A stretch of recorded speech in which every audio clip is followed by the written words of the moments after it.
आज हम लोग येलो कलर काउच के ऊपर आकर दबा के बैठ गए हैं बिकॉज इंडिया वर्सेस ऑस्ट्रेलिया आने वाला है और हम इसी तरह से ऑस्ट्रेलिया की कत्ले आम करेंगे। यस अभी ऑस्ट्रेलिया को जस्ट हरा के आया है, बट लोग कह रहे हैं कि फर्स्ट मैच ही इंडिया का काफ़ी टफ होने वाला है। बट हम ऐसे सोच रहे हैं कि पहला मैच ही जीतेंगे तो कॉन्फिडेंस बूस्ट हो जाएगा टूर्नामेंट के लिए। Absolutely, और पहले ही पूरे जो मेजर वाला एक डीमन है उसको हम काट डालेंगे। सेइंग दैट ऑस्ट्रेलिया के साथ मेमोरीज हमारी बहुत सारी अच्छी है, थोड़ा सा रिकैप करें। यस सबसे पहले मेरा मोमेंट। बिल्कुल। यस सो उसके लिए मेरा फेवरेट इंडिया ऑस्ट्रेलिया का ओडीआई सीरीज का मोमेंट है 2013 का सेकंड ओडीआई, जिसमें फर्स्ट इनिंग्स में ऑस्ट्रेलिया ने 359 रन्स कर दिए। ठीक है, बैटिंग ऑर्डर में से 5 लोगों ने 50 प्लस स्कोर किया, जिसमें जॉर्ज बेली का 92 था। Okay, then comes India. So first inning के बाद ऐसे लग रहा था 359 कहाँ चेस होते हैं, क्योंकि 2013 की बात हो रही है। Then came Rohit Sharma and Shikhar Dhawan, तभी की उन्होंने हाईएस्ट पार्टनरशिप करी 176 रन्स की। उसमें शिखर धवन 95 पे आउट हुए, और 95 पे आउट होने के बाद वो ऐसे वॉक करके जा रहे थे ना, उतने टिपिकल गब्बर स्टाइल में, कि जैसे कि यार वो 195 मारे उन्होंने। सो गब्बर आउट हो गए, फिर भी 176 ही हुए थे तभी तो देन केम विराट कोहली, और विराट कोहली आते ही शुरू हो गए, क्योंकि इफ़ यू रिमेंबर उसी मैच में रोहित शर्मा की हैमस्ट्रिंग पुल हो गई थी।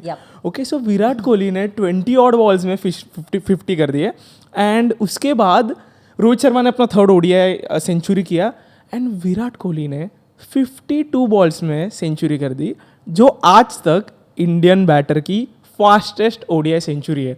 और हमने 359 रन चेस करे 43.4 बॉल्स में। ओके, 44 ओवर्स लगे हमें 359 चेस करने के लिए। सो एज अ किड वो मैच मेरे एकदम मेमोरी में ऐसे फिक्स हो गई, और मेरी वन ऑफ द क्या बेस्ट मोमेंट है। What about you? मेरा मोमेंट थोड़ा और पीछे जाना पड़ेगा। और पीछे काफ़ी पीछे। और ये उस टाइम की बात है जब इंडिया में 3 लोग नहीं होते थे मैच जिताने के लिए, सिर्फ एक ही बंदा होता था। मेरा मोमेंट जो है वो है 1998 का डेजर्ट स्टॉर्म। शायद तुम, इनफैक्ट हमारे काफ़ी सारे व्यूअर शायद पैदा भी नहीं हुए। नहीं, मैं नहीं था यार, बट प्रोसेस में होगा मैं। That's a good one. But yeah, coming back, I still remember, ये अप्रैल का महीना था, अराउंड 23rd अप्रैल, सचिन के बर्थडे के आसपास शारजा में मैच हो रही थी। It was not a major tournament, कोई वर्ल्ड कप नहीं थी, कुछ नहीं थी। It was a Coca Cola cup tri series in between India, Australia and New Zealand. हमारी गर्मियों की छुट्टियां हुआ करती थी, पूरे दिन हम क्रिकेट खेलते थे, और उसके बाद बैठ के सारे जो गली के जो फ्रेंड्स होते थे, किसी एक के घर में बैठ के क्रिकेट देखते थे। मज़ा ही कुछ और होता था। बट या, कमिंग टू दिस मैच, ये इंडिया वर्सेस ऑस्ट्रेलिया का मैच है, literally almost a semifinal for India, because अगर इंडिया ये मैच जीतती है, इनफैक्ट अगर इंडिया को एक स्पेसिफिक टारगेट पे वो अगर बैटिंग चेस कर रही थी इंडिया, तो वहाँ पे इंडिया को एक सर्टेन टारगेट मिला था to overtake New Zealand and go to the finals में ऑस्ट्रेलिया पहुँच चुकी थी। और इस वाले मैच में ये हुआ कि ऑस्ट्रेलिया ने पहले बैटिंग करी, माइकल बेवन ने सेंचुरी कराई, और काफ़ी अच्छा रन, कुछ 280 ऑड का रन उस टाइम पे 1998 में 280 रन वाज अ फोर्ट्रेस यार। तो उस पे इंडिया बैटिंग करने आई, बहुत जल्दी 4 विकेट चले गए, 138 140 पे 4 विकेट चले गए इंडिया के, और मैमथ वाला रन, पहाड़ों वाला रन इंडिया को क्रॉस करना था। सचिन तेंदुलकर बैट कर रहे थे, और अचानक से सैंड स्टॉर्म आ गई शारजा में। Sand storm, like literally sand storm, वहाँ पे Okay. सैंड का जो स्टॉर्म आता है वैसे। पहली बार शायद सब लोग देख रहे थे उस तरह का सैंड स्टॉर्म टीवी पे। ऐसा बहुत हाई क्वालिटी टेलीविजन तो तब नहीं होते थे, ब्रॉडकास्टिंग भी उतनी अच्छी क्वालिटी की नहीं होती थी, but still we all saw that. And कुछ हुआ उस सैंड स्टॉर्म में ना, कुछ हो गया।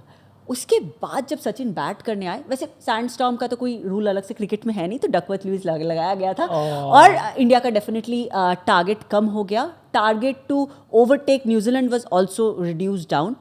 सचिन बैटिंग करने आया उसके बाद, और कुछ अजीब ही हुआ, बिल्कुल चेंज हो गई मोमेंटम ऑफ द गेम। और सचिन ने कैस्परोविच, उस टाइम पे बॉलिंग करते थे, कैस्परोविच और स्टीव वॉ की जो लीना, मतलब अनइमेजिनेबल, कुछ 8-9 चौके, 5 छक्के। And mind you, this is 1998, उस टाइम पे छक्के ऐसे नहीं पड़ते थे, राइट। एक एक छक्का ना थ्रिलिंग होता था। आई still remember, I think it was Tony Greig on the commentary box, he became a child. वो एक एक छक्कों पे मतलब पागलों जैसे खुशी मना रहे थे। Sachin got 144 odd of 131 balls. India final पहुंच गई, मतलब इंडिया न्यूजीलैंड को क्रॉस कर गए, पहुंच गए फाइनल्स में. उसके बाद Sachin started to hit for taking like actually winning that match. वो हुआ नहीं, बट नेवर माइंड. मैच हार गए हम. मैच हार गए बट हम फाइनल्स में पहुंच गए, क्वालिफाई हो गए. 2 दिन बाद सचिन का बर्थडे था, 24 अप्रैल. एंड ऑजीज को लगा था कि चलो ये एक बार ये मिराकल हो गई, दूसरी बार तो नहीं होगी, ठीक है. इंडिया वहाँ से जाकर सचिन ने दोबारा और एक सेंचुरी मारी और इंडिया वो कोका कोला कप जीत गई. I still remember and I will quote this, I still remember Tony Greig saying this, that well, this little man is the nearest thing to Bradman that there's ever been. Well, this little man is the nearest thing to Bradman there's ever been. And imagine this is happening to Sachin before or just when he turned 25. He was being compared to a Bradman. I have read, again I'll quote someone. Sorry, I don't remember मैंने ये कहाँ पे पढ़ा था, but बहुत दिल को छू गई थी ये बात. Some journalist had said, Old Trafford 1990 marked the arrival of a child prodigy. Perth 1992 proved this boy is here to stay. Auckland 1994 marked the arrival of a destructive opener. And World Cup 1996 was the start of a one-man show. But April 22nd, 1992, it's when Sachin Ramesh Tendulkar took his first steps towards becoming what Virendra Sehwag calls Godji. So this was actually the beginning of that godlike innings. So that is why Desert Storm is my most favorite. Wow. तो Yeah, favourite तो हो गया बहुत ज़्यादा favourite moment. और अच्छा भी लगा. हाँ, अच्छा तो बहुत लगा, बट ऐसे बहुत सारे और भी मोमेंट्स हैं इंडिया के, राइट जहाँ पे हमारे दिल बहुत गंदी तरह से टूटे हैं ऑस्ट्रेलिया के सामने, और बहुत ज़्यादा ऐसे मोमेंट्स हैं. हमें बात करनी है कर लेते हैं थोड़ा सा. हाँ, डेफिनेटली. ओके, सो या एज ए यंगस्टर 2015 का सेमीज का लॉस वो मेरा हार्ट ब्रेक मोमेंट है अगेंस्ट ऑस्ट्रेलिया इन ओडीआईज. क्योंकि सेमी तक इंडिया एकदम फ्लॉलेसली पहुंच चुकी थी, एक भी मैच नहीं हारी थी. अंडर धोनी हम जीत रहे थे और लोग अच्छे फॉर्म में थे अपने batsman. Rahane was in good form, Virat Kohli की सेंचुरी आ चुकी थी पाकिस्तान के सामने and all. Shikhar Dhawan and Rohit Sharma was in good form. So finals में टॉस जीत के ऑस्ट्रेलिया ने फर्स्ट बैटिंग करी एंड 328 रन का टारगेट दे दिया, जिसमें यार है नॉकआउट का स्मिथ हमेशा परेशान करता है. स्मिथ ने 100 लगा दिया एंड अपने बॉलर्स क्ल्यूलेस लग रहे थे. सो 328 का टारगेट मिला और उसमें एक्चुअली अच्छा स्टार्ट भी मिला था गब्बर और रोहित को, बट गब्बर आउट हो गया एंड उसके बाद किंग कोहली 1 रन पे आउट हो गया. ओके, सो जॉनसन की वो शॉर्ट पिच बॉल और उस पर हुक पे जो आउट हुआ ना, उसके बाद जैसे आपका होता था कि सचिन गया तो टेलीविजन बंद, तो हम लिटरली आई रिमेंबर कि विराट कोहली आउट होता और मैंने मैच देखना छोड़ दिया था. एंड इफ़ यू रिमेंबर कि इसी मैच के टाइम अनुष्का को भी काफ़ी हेट मिला था कि यार वो थी स्टेडियम में इसलिए विराट कुडंट परफॉर्म. सो 328 रन्स नहीं हुए थे तो मैच हार गए हम. सेमीज़ में हमें बाहर आना पड़ा और ऑस्ट्रेलिया आगे जाके वो वर्ल्ड कप भी जीत गई. बट एक चीज़ है ना जिसके लिए मेरा सबसे हार्ट ब्रेकिंग मोमेंट है, क्योंकि इस मैच के पोस्ट प्रेजेंटेशन में मैंने पहली बार MS के आंखों में आंसू देखे. पहली बार. ओके, आखिरी बार के बाद वो उसके बारे में तो I can not even talk because it's very heart breaking. But yeah so मैंने, क्योंकि हमें काइंड ऑफ पता था कि वो लास्ट वर्ल्ड कप है उनका एज अ कैप्टन और 2011 का वर्ल्ड कप अपने पास था, तो एक वो फीलिंग थी ना कि यार अपना वर्ल्ड कप जा रहा है, हाथ से छीन रहा है कोई, तो क्योंकि रिटर्न नहीं कर पाया तो वो काफ़ी सैड थी. I can totally understand. ऐसे ही मेरे भी काफ़ी सारे ऐसे सैड मोमेंट्स रहे हैं, but nothing tops the 2003 final का heartbreak. Here we go. Yeah, but coming to why it was so heartbreaking for me. Number one, उस टाइम पे मैं कलकत्ता की हूँ. सौरभ गांगुली कैप्टन थे इंडिया के और इंडिया वर्ल्ड कप में पहुँचे थे after 20 years. World cup final में पहुँचे थे आफ्टर 20 ईयर्स. एज कलकत्ता में थे हम लोग और it was a matter of pride for everyone out there कि एक हमारा यहाँ का घर का लड़का इंडिया को कैप्टन कर रहा है. तो सब लोग की बहुत हाई एक्सपेक्टेशंस थी. अगेन मुझे याद है कि हम सारे दोस्त मिल के मैच देख रहे थे और जैसे इंडिया इस मैच वर्ल्ड कप के फाइनल में पहुंची थी, दे वर बैक्ड बाय 8 बैक-to-back विंस. तो उस हिसाब से लग रहा था इंडिया बहुत स्ट्रॉन्ग टीम है. इनफैक्ट ये पर्टिकुलर वर्ल्ड कप में इंडिया ने ड्यूरिंग द लीग स्टेज सिर्फ एक ही मैच हारे थे and that was also against Australia, और फिर से हम ऑस्ट्रेलिया को फेस कर रहे थे in the finals. What happened after that was very heart breaking because हम टॉस जीत के हमने चेस करने का डिसीजन लिया. Looking back probably that was the worst decision of all. Though मैंने बाद में सचिन के ऑटोबायोग्राफी में पढ़ा है कि the players felt, in fact Sachin also felt that that was the right decision to do because moisture था पिच में and they all felt that this is the right thing to do. In fact Sachin बहुत सालों बाद तक ये बोलते रहे हैं कि नहीं that was the right decision to do. But what happened was कि they were probably they very excited to reach the finals, right. ये जो ग्रुप ऑफ प्लेयर्स थे they were probably reaching such a big stage for the first time. And Zahir Khan अपने opening spell में, अपने opening over में, I think he gave around 15 odd runs, which was huge. And considering this is Zach we are talking about. And Sachin said that कि उसके बाद ना वो जो एक हुआ, एक जो हमें इनिशियल झटका लगा, वहाँ से हम वापस ही नहीं आ पाए. Ricky Ponting probably played the one of the best, finest of his innings. 140 run बनाए थे उस वाले मैच में. उसके बाद when we knew कि 359 रन्स, जो तुम्हारा फेवरेट मोमेंट का रन था, मेरा हार्ट ब्रेकिंग मोमेंट का रन भी 359 रन्स थे. 359 runs on a world cup final यार चेज नहीं होते, राइट. अभी भी नहीं होंगे उतने बड़े स्टेज में. बट सेइंग दैट ऑल्सो पता है कि इंडिया, मैंने मैंने सचिन के किताब में बहुत सारी इसके बारे में बातें पढ़ी है कि ही सेड दैट कि हमने सोचा था कि हम हर ओवर में एक चौका लगाएंगे और उस हिसाब से उन्होंने अपने रन रेट को कैलकुलेट किया था. बट नहीं होता, 50 ओवर के मैच में नहीं होता. Probably they also knew that. But saying that जब सचिन बैट कर रही थी तभी भी फिर भी कुछ होप था. सचिन ने एक मिस टाइम किया, एक पुल शॉट को, जो मैग्रा कैच पकड़ने वाली थी, एक उनको लाइफ मिला. वापस से उन्होंने एक गलत शॉट खेला उसमें. क्या है पुल शॉट का यार सच में यार. और सचिन जब आउट हो गए ना तब लग रहा था कि बस अब ख़त्म. एंड वही हुआ. कोई एक पॉइंट ऑफ टाइम पे हम बस ये सोच रहे थे कि थोड़ी थोड़ी हल्की हल्की बारिश हो रही थी, हम सोच रहे थे कि चलो यार बारिश हो जाए, बच जाए हम. नहीं बचे हम. जो सबसे ज़्यादा हार्ट ब्रेकिंग मेरे लिए as personally as a like huge amount crazy Sachin fan was Sachin उस वर्ल्ड कप में he was invincible, right. 673 runs जो आज तक के रिकॉर्ड है, right. तो most runs in a single edition, right. yes. Beautiful matches before that Sachin के. उस वाले वर्ल्ड कप हम कैसे नहीं जीते. I remember कि इसी वर्ल्ड कप फाइनल्स के बाद there were allegations कि रिकी पॉन्टिंग के बैट में स्प्रिंग है. yes you remember that. yeah so एकदम सब हेट निकल रहा था ना लोगों को. उनका इनिंग्स भी वैसा ही था. बट हाँ, हम काफ़ी इवॉल्व हुए हैं उस वाले सिचुएशन से. आई होप हम इस साल काफ़ी अच्छा खेलेंगे. आई होप इस साल वो कहेंगे कि कोहली के बैट में स्प्रिंग हो. और saying that who is the guy you look out for? Okay, so एक बंदा है जिसकी ऑस्ट्रेलिया के सामने की इनिंग्स मुझे आज तक बहुत पसंद आई है, क्योंकि ऐसे बिग इतने बड़े लीग में इतने बड़े टीम के साथ खेल, उसकी इनिंग्स मुझे एकदम दिल को भा गई है. And that guy is Yuvraj Singh. Okay, अगर तुम ये नहीं बोलते मुझे, right. I think this podcast wouldn't have been complete without Yuvraj Singh. Right, क्योंकि हम इंडिया ऑस्ट्रेलिया की बात करें, so we have to talk about UV, right? So 2011 semis quarter finals against Australia, जिसमें फर्स्ट इनिंग्स में Australia ने 260 runs का target दिया था. ठीक है, सो 260 रन्स कर सकते थे, बट ऑस्ट्रेलिया का बॉलिंग अटैक लीथल था. ठीक है, लीथल था एकदम. सो अपना अच्छा चल रहा था, सब अच्छा चल रहा था. अचानक से ना आई रिमेंबर कि India was looking good, but गंभीर रन आउट हो गया. उसके बाद में 7 ऑड रन्स पे MSD गए, क्योंकि वो फॉर्म में नहीं थे उस वर्ल्ड कप में.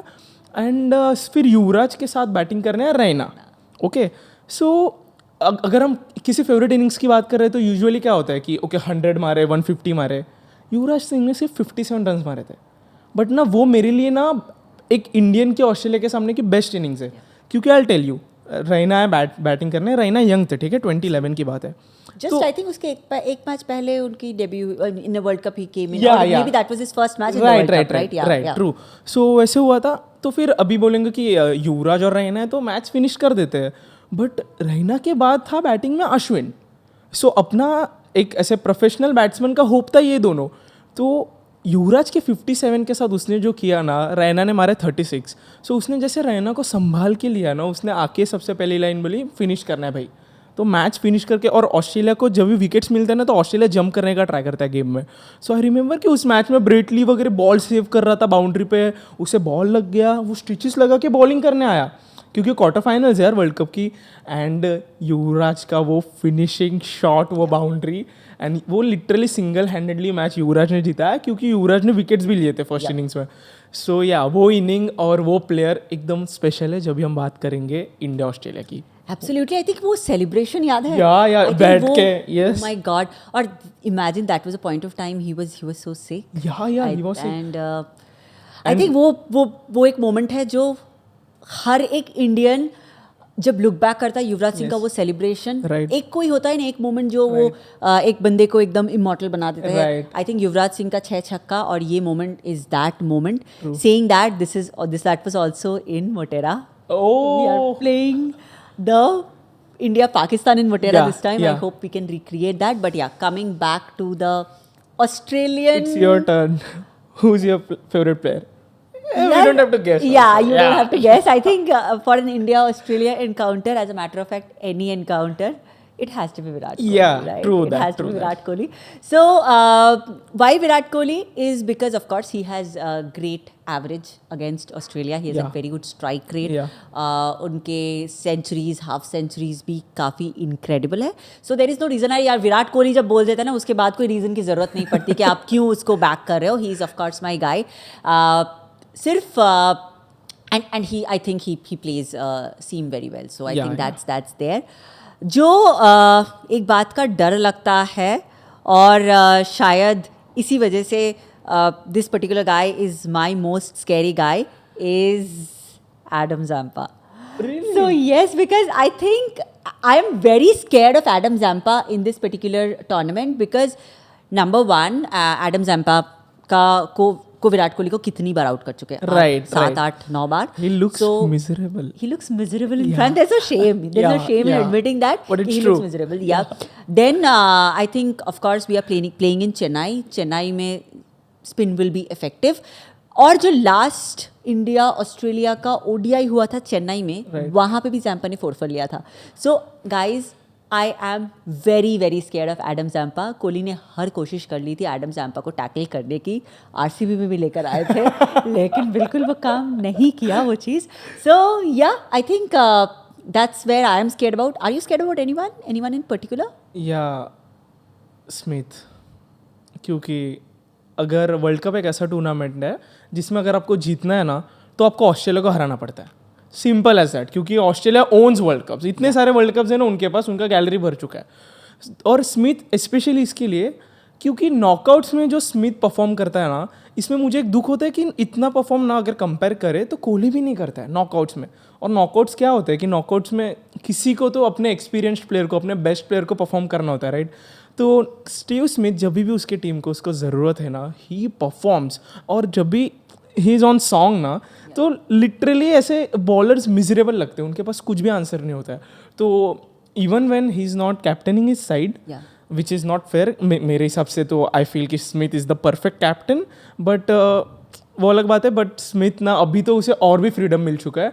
तो गाइज अगर आपको नॉकआउट्स का हमेशा जो अगर फियर निकालना है, तो अगर ऑस्ट्रेलिया आती है नॉकआउट्स में, सेमीज़ में तो जाएगी, तो आपको ऑस्ट्रेलिया को हराना है और उसके लिए आपको स्टीव स्मिथ का विकेट लेना काफ़ी ज़रूरी है.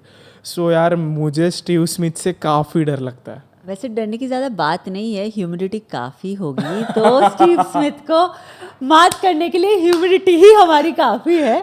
तो यार आई मीन आप फेवरेट मोमेंट, आपका फनी मोमेंट ये है क्या? Most funny, I mean I think बहुत सारे फनी मोमेंट्स हैं, बट लेटेस्ट में तो ये यार what was happening that day in the कि स्मिथ या चेयर लेके बैठ गया वहाँ पे. ही सेड कि this is the hottest condition I have played. I was a little surprised क्योंकि IPL खेल के गया है बंदा, बट हाँ I know it's receding monsoon, so काफ़ी ह्यूमिडिटी है वहाँ पे. वो चेयर लेकर बैठ गया, उसको सर पे लोग ऐसे सब कुछ नवरत्न तेल में लगा मालिश वालिश शायद कर रहे थे, और एक एम्बुलेंस की मतलब कमी थी. बुरा लग रहा था, नो डाउट. बट अभी हंस रहे हैं, थोड़ा सा मजाक कर रहे हैं, but no doubt. But Kohli, what was that behaviour guys? वहाँ जाके ये कर रहा है लाइक ही इज डांसिंग नवोशन के सामने. आई थिंक यार कोहली ना अलग लेवल पे मूड लेकर जा रहा है आजकल मैच को. और अभी कैप्टन नहीं है तो एकदम फ्रीडम से कर रहा है जो कुछ भी कर रहा है. कुछ भी कर रहा है मतलब मुझे तो I am just waiting to watch Shubman, Kohli and Ishan Kishan का ड्रामे. ये पूरे वर्ल्ड कप में क्या ड्रामे करेंगे ये देखना बस, ये तीनों. बहुत बहुत मजा आ रहा है. लाइक आई थिंक और देखो एज ग्रुप देखो, कोहली कहाँ है और शुभमन कहाँ है यार, व्हाट इज दिस कोहली, मतलब Wow. कुछ तो देख कर करो. बट या अच्छा, it's it's fun. Do you have a moment like ऐसे कुछ फन मोमेंट है? या ये भी 2013 की बात है. सो जिसमें Shikhar Dhawan was batting and Shane Watson की एक बॉल उसे लग गई पेट में, तो उसने ऐसे ग्रंट किया, तो शेन वॉटसन ने जाके उसे कुछ तो बोल दिया, ठीक है, स्लेज कर दिया कि क्या what are you chirping about, ऐसे कुछ तो, ठीक है. तो धवन ने कुछ बोला नहीं. तो कोइंसिडेंटली उसी इनिंग्स में शेन वॉटसन की ना हैमस्ट्रिंग्स खिंच गई, ठीक है, खिंच गई. तो फिर वो ऐसे ना थोड़ा ऐसा करके स्ट्रगल करके वो बाहर गया. ओके, सेकेंड इनिंग्स में जब शेन वॉटसन बैटिंग कर रहे हैं, तो शेन वॉटसन ने एक फ्रंट फुट डिफेंस किया कवर में, जो धवन के पास गया. शिखर धवन ने डाइव करके वो बॉल पकड़ा and he started मॉकिंग Watson. Okay, और सबसे पहले तो लाइक फिजियो का डर लग गया कि एक सेकेंड इसको क्या हो गया, but then he realise okay he is mocking Watson. Watson ने देखा, वॉटसन ने लिटरली अंपायर को इशारा किया, look what is he trying to do, but literally he was mocking Watson, क्योंकि शिखर धवन ने तभी उसे कुछ नहीं बोला था. ओके, तो वॉटसन के नेक्स्ट बॉल पे वॉटसन ने स्ट्राइक रोटेट कर दी एंड वॉटसन ने लिटरली उसे बैट दिखाई कि दिखाता हूँ तुझे, दिखाता हूँ करके काइंड ऑफ. तो शिखर धवन ने उसे किया कि you are looking like a fine lady, ऐसे कुछ तो स्लेज किया, ठीक है. तो ये फनी मोमेंट तो था, तो या तो रुक सकता था. उसके बाद सुरेश रैना ज्वाइन इन, तो सुरेश रैना के पास बॉल आ गया, तो सुरेश रैना ने भी मॉक किया उसे. तो इतना बढ़ रहा था, कमेंट्री पैनल में सब हंस रहे थे वगैरह, बट राइट टाइम पे कौन आता है बचाने के लिए, MSD. सो MSD ने लिटरली रुका दिया. बट ये एक ऐसा मोमेंट था ना कि मैच तो वो जीत गए, बट वॉटसन एकदम लीथल था. बैटिंग बॉलिंग फील्डिंग में वॉटसन अपने प्राइम पे था तभी. सो उसमें ऐसा करना लाइक वाओ, वो एकदम ही फेवरेट मोमेंट है मेरा. एग्जैक्टली. आई थिंक अब बहुत एज सच वॉटसन बहुत ही ज़्यादा इम्पैक्टफुल बंदा है यार. IPL में भी देखो कितना इम्पैक्ट बना के गया है. True. But yeah, it was all the, like I think India Australia will be a epic encounter this time as well. And Predictions? Any predictions? यार टफ टीम है ना, टफ टीम. जिस तरह से वो वापस आए अपने लास्ट ODI में, जिस तरह से मैक्सवेल ने खेला, ओह यार अभी उसने 70 भी करे. वही तो बात है. और यार बात ये है कि मैक्सवेल खेलता है ना तो आजकल बुरा भी नहीं लगता. आई मीन मैक्सवेल खेल रहा है, अपना ही तो है, अपने, सच्ची ऐसा में. लगता है मैक्सवेल को. But yeah this is what IPL has done to us. But over and above I think it will be a tough encounter. Honestly सच में बहुत गर्मी है चेन्नई में, और भी बहुत गर्मी होगी. How we survive the 100 overs is something that we have to really see. अरे प्लेयर्स तो कर लेंगे, हम जो मैच देखेंगे वो क्या सर्वाइव करेंगे, ये सोचो. बट या overall I think tough contest होगा. अगर इंडिया यहाँ से जीत गई, जैसे तुमने पहले बोला कि there will be a strong boost in confidence, it's an important match. तो या I think I'll root for India, of course, but I will not discount the fact that it will be a very, very tough one. And I think जो चीज़ मुझे fascinate करती है कि मुझे playing 11 क्या होगी इंडिया की, मैं काफ़ी I am looking for it कि अश्विन को खिलाएंगे कि एक पेसर कम कर सकते हैं, क्योंकि सच्ची में इट्स अ पॉसिबिलिटी, क्योंकि चेन्नई का ट्रैक है. तो फिर या इवन आई थिंक कि एक तो इंडिया जीतेगा, नहीं तो ऑस्ट्रेलिया हारेगा. सो लेट्स सी, दोनों से कुछ तो होता है. एंड या let's see, fingers cross. Absolutely. फिलहाल ग्राउंड्स तो खाली है बाकी मैचेस के लिए. 8 को अभी जो मैच होगा उसमें पूरा स्टेडियम भरा हुआ होगा, we are definitely sure. So yes, मिलते हैं इंडिया पाकिस्तान के पहले भी मिलते हैं. हाँ, exactly. So guys, all the best for this world cup. Will see you soon.